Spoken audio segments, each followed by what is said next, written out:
ओम श्री परमात्मने नमः। बोलो बृहस्पति महाराज की जय। बृहस्पतिवार का व्रत और उसकी कथा। इस दिन बृहस्पतिश्वर महादेव जी की पूजा होती है। दिन में एक समय ही भोजन करें, पीले वस्त्र धारण करें, पीले पुष्पों को धारण करें। भोजन भी चने की दाल का होना चाहिए, नमक नहीं खाना चाहिए। पीले रंग का फूल, चने की दाल, पीले कपड़े तथा पीले चंदन से पूजा करनी चाहिए। पूजन के पश्चात कथा सुननी चाहिए। इस व्रत के करने से बृहस्पति जी अति प्रसन्न होते हैं तथा धन और विद्या का लाभ होता है। स्त्रियों के लिए यह व्रत अति आवश्यक होता है। इस व्रत में केले का पूजन किया जाता है। कथा इस प्रकार है। किसी गांव में एक साहूकार रहता था, जिसके घर में अन्न, वस्त्र और धन की कोई कमी नहीं थी, परंतु उसकी स्त्री बहुत ही कृपण थी। किसी भिक्षार्थी को कुछ नहीं देती थी, सारे दिन घर के कामकाज में लगी रहती। एक समय एक साधु महात्मा बृहस्पति के दिन उसके द्वार पर आए और भिक्षा की याचना की। स्त्री उस समय घर के आंगन को लीप रही थी। इस कारण साधु महाराज से कहने लगी कि महाराज, फिर आप फिर कभी आना। इस समय तो मैं घर लीप रही हूँ, आपको कुछ नहीं दे सकती।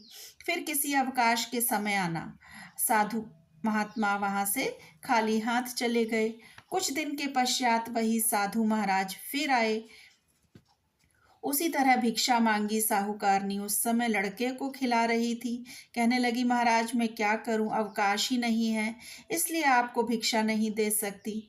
तीसरी बार महात्मा फिर आए तो उसने उन्हें उसी तरह से टालना चाहा, परंतु महाराज जी कहने लगे कि यदि तुमको बिल्कुल ही अवकाश हो जाए तो मुझको भिक्षा दोगी क्या? तो साहूकारनी कहने लगी कि हाँ महाराज, यदि ऐसा हो जाए तो आपकी बड़ी कृपा होगी। तो साधु महाराज जी कहने लगे कि अच्छा, मैं एक उपाय बताता हूँ। तुम बृहस्पतिवार को दिन चढ़ने पर उठो और सारे घर में झाड़ू लगाकर कूड़ा एक स्थान पर रख दो। घर में चौका आदि मत लगाओ। फिर स्नान आदि करके घर वालों से कह दो कि उस दिन सब हजामत बनाएं।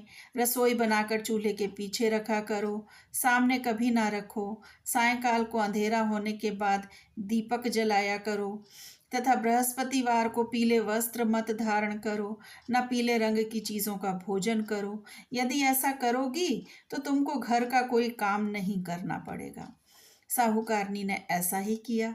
बृहस्पतिवार को दिन चढ़े उठती थी, झाड़ू लगाकर कूड़े को घर में जमा कर दिया करती थी।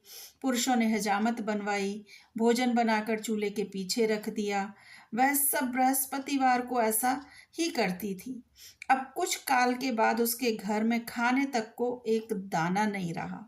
थोड़े दिनों में महात्मा फिर आए और भिक्षा मांगी, परंतु सेठानी ने कहा कि महाराज, मेरे घर में खाने को अन्न नहीं है, आपको क्या दे सकती हूँ? तब महात्मा ने कहा कि जब तुम्हारे घर में सब कुछ था तब भी तुमने कुछ नहीं दिया, अब पूरा पूरा अवकाश है तुमको, तब भी तुम कुछ नहीं दे रही हो। तुम क्या चाहती हो वह कहो। तब सेठानी ने हाथ जोड़कर प्रार्थना की कि महाराज, अब कोई ऐसा उपाय बताओ कि मेरे पहले जैसा घर में धन धान्य हो जाए।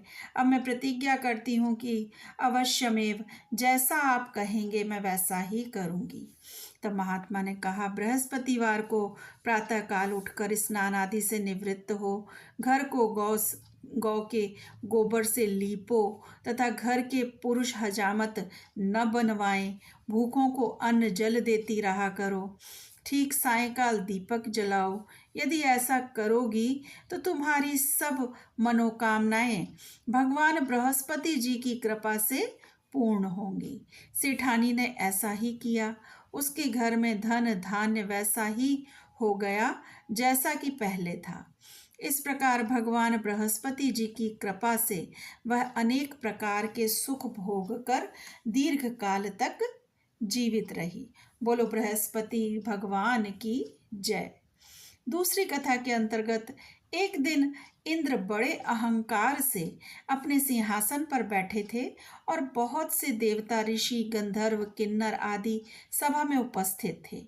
जिस समय बृहस्पति जी वहां पर आए तो सबके सब उनके सम्मान के लिए खड़े हो गए, परंतु इंद्र गर्व के मारे खड़ा न हुआ।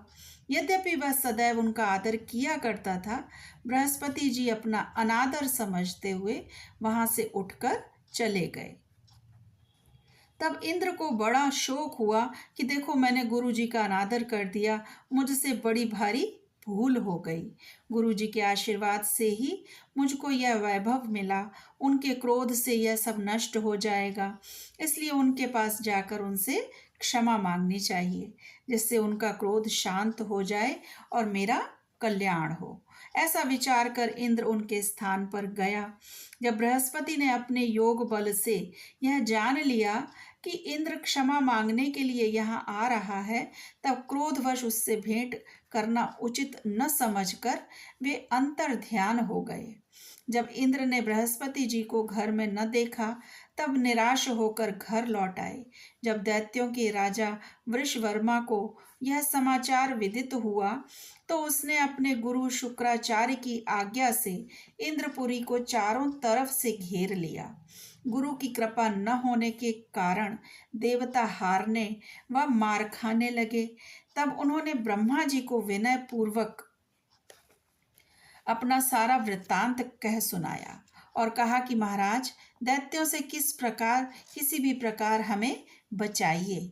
तब ब्रह्मा जी कहने लगे कि तुमने बड़ा अपराध किया है, जो गुरुदेव को क्रोधित कर दिया। अब तुम्हारा कल्याण इसी में हो सकता है कि त्वष्टा ब्राह्मण का पुत्र विश्वरूपा बड़ा तपस्वी और ज्ञानी है, उसे अपना पुरोहित बनाओ तो तुम्हारा कल्याण हो सकता है। यह वचन सुनते ही इंद्र त्वष्टा के पास गए और बड़े विनीत भाव से त्वष्टा से कहने लगे कि आप हमारे पुरोहित बनने की कृपा करें, जिससे हमारा कल्याण हो। तब त्वष्टा ने उत्तर दिया कि पुरोहित बनने से तपोबल घट जाता है, परंतु तुम बहुत विनती करते हो, इसलिए मेरा पुत्र विश्वरूपा पुरोहित बनकर तुम्हारी रक्षा करेगा। विश्वरूपा ने पिता की आज्ञा से पुरोहित बनकर ऐसा यत्न किया कि हरि इच्छा से इंद्र वृषवर्मा को युद्ध में जीतकर अपने इंद्रासन पर स्थित हुआ। विश्वरूपा के 3 मुख थे। एक मुख से वह सोमपल्ली लता का रस निकाल कर पीते थे, दूसरे मुख से वह मदिरा पीते थे और तीसरे मुख से अन्नादि भोजन करते थे। इंद्र के कुछ दिनों उपरांत कहा कि मैं आपकी आज्ञा से, कृपा से यज्ञ करना चाहता हूँ। जब विश्वरूपा की आज्ञा अनुसार यज्ञ प्रारंभ हो गया, तब एक दैत्य ने विश्वरूपा से कहा कि तुम्हारी माता दैत्य की कन्या है, इस कारण हमारे कल्याण के निमित्त एक आहुति दैत्यों के नाम पर भी दे दिया करो तो अति उत्तम बात होगी। विश्वरूपा उस दैत्य का कहा मानकर आहुति देते समय दैत्य का नाम भी धीरे से लेने लगा। इसी कारण यज्ञ करने से देवताओं का तेज नहीं बढ़ा। इंद्र ने यह वृत्तांत जानते ही क्रोधित होकर विश्वरूपा के 3 सर काट डाले। वह मद्यपान करने से भंवरा, सोमपल्ली पीने से कबूतर और अन्न खाने वाले मुख से तीतर बन गया। विश्वरूपा के मरते ही इंद्र का स्वरूप ब्रह्म हत्या के प्रभाव से बदल गया। देवताओं के 1 वर्ष तक पश्चाताप करने पर भी ब्रह्म हत्या का पाप न छूटा, तो सब देवताओं के प्रार्थना करने पर ब्रह्मा जी बृहस्पति जी के सहित वहां आए। उस ब्रह्म हत्या के 4 भाग किए गए। उनमें से 1 भाग पृथ्वी को दिया। इसी कारण कहीं कहीं धरती ऊंची नीची और बीज बोने के लायक भी नहीं होती। साथ ही ब्रह्मा जी ने यह एक वरदान दिया, जहां पृथ्वी में गड्ढा होगा, कुछ समय के बाद वहां पर स्वयं ही वह गड्ढा भर जाएगा। दूसरा वृक्षों को दिया, जिसमें उनमें से गोंद बनकर बहता है। इस कारण गूगल के अतिरिक्त सब गोंद अशुद्ध समझे जाते हैं। वृक्षों को यह वरदान भी दिया कि ऊपर से सूख जाने पर जड़ फिर से फूट जाएंगी। तीसरा भाग स्त्रियों को दिया, इसी कारण स्त्रियां हर महीने रजस्वला होकर पहले दिन चांडालिनी, दूसरे दिन ब्रह्मघातिनी, तीसरे दिन धोबिन के समान रहकर चौथे दिन शुद्ध होती हैं और संतान प्राप्ति का उनको वरदान दिया। चौथा भाग जल को दिया, जिससे फेन और सिवाल आदि जल के ऊपर आ जाते हैं। जल को यह वरदान मिला कि जिस चीज में डाला जाएगा वह बोझ में बढ़ जाएगी। इस प्रकार इंद्र को ब्रह्म हत्या के पाप से मुक्त किया। जो मनुष्य इस कथा को पढ़ता है या सुनता है, उसके सब पाप बृहस्पति जी महाराज की कृपा से नष्ट हो जाते हैं। बोलो बृहस्पति महाराज की जय।